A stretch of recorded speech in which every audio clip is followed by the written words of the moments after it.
Hi, I'm Heather McCullough. Welcome to the Kids Club. We're at Dr. George Hall Public School, and we're in a robotics club. This is pretty amazing in an elementary school, I think.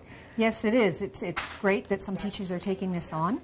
It's not in the curriculum, so it's in most schools it's an extracurricular activity, except here at George Hall it's part of their science program. Really? Oh, that's so great. So how many schools are really involved in robotics clubs around the school board? Elementary schools, we have 25 schools participating. Really? That's quite a number. Yeah. And it's totally up to whether or not we have a teacher willing to take it on at those schools, because it is a voluntary extracurricular program that they do either at lunch hour or before or after school in most schools. So what kinds of kids sign up for the robotics club?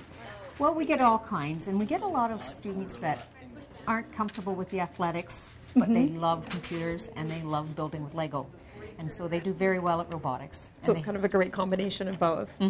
It is a great combination. So we've been watching some kids, and they're playing with the robots that they've just made. I think in the last couple of days. You were telling me off camera. And so where do the robots come from? How do they build them? Give me a little bit of background on the program. Well, we use the Lego robotics kits, the NXT kits, and we've managed to every year we get a funding grant through a program enhancement fund, and we've managed to provide each school with 3 kits. We get them a new kit every year, and we're looking to try and get a 4th this year because they all want another one. And the kits come with software that they program on the computer, and they build the robots with the Lego, and they actually use what they call an NXT Lego brick to build around. And you download the program from the computer onto the brick, and then the brick drives the robot. It sounds complicated to me, but they've been having such a good time as I've been watching them. And what? So are they? Does it come with is there a form for how they build the robot, or is that kind of left up to the kids? Is it more creative? Well, when they first start, they follow forms, but then it becomes more creative once they realize that they don't have to follow it step by step. So there's a bit of both. So what were the girls working on behind us? Well, they were working on originally on following a line, and then once they got that challenge down pat, then they had to stop at a wall, and then the next step was to turn around and follow the line back. So now they have a little arm on their robot, and there's an alien at the end of the line, and they want to stop, knock the alien off the planet, then turn around and come back. So now they're working right now on working to get the arm to hit something. So it's a bit of a step-by-step process.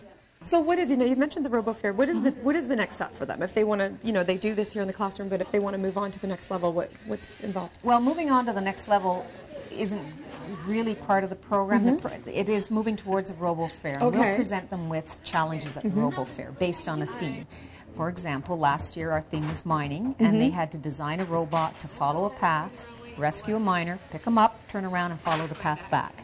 And for the students that weren't that methodic for that challenge, or who wanted to be a bit more creative, they had to research the mining industry and find and design and implement a robot that would serve a function in the mining industry, and they had to be able to describe it when they actually presented it at the end of the day. Sounds like so much fun. When is the RoboFair?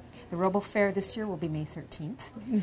And how many schools will be involved? All of the schools that you mentioned? The 25 schools will be involved. Every once in a while one doesn't come or does come. But fantastic. It sounds like a great program. Well, imagine 200 kids in a mall. Building robots. Building robots, and just totally focused the whole day. They just have a great time, and they're always working. We've never had problems with them not being on task. That sounds fantastic. Well, I'll tell you, if they can build me a robot that will clean my house, I get really excited. I'm Heather McCullough. This has been the Kids Club, and we'll see you again next time. Kids Club is brought to you by the Boys and Girls Clubs of Kawartha Lakes, a good place to be. For more information, visit www.bgckl.com.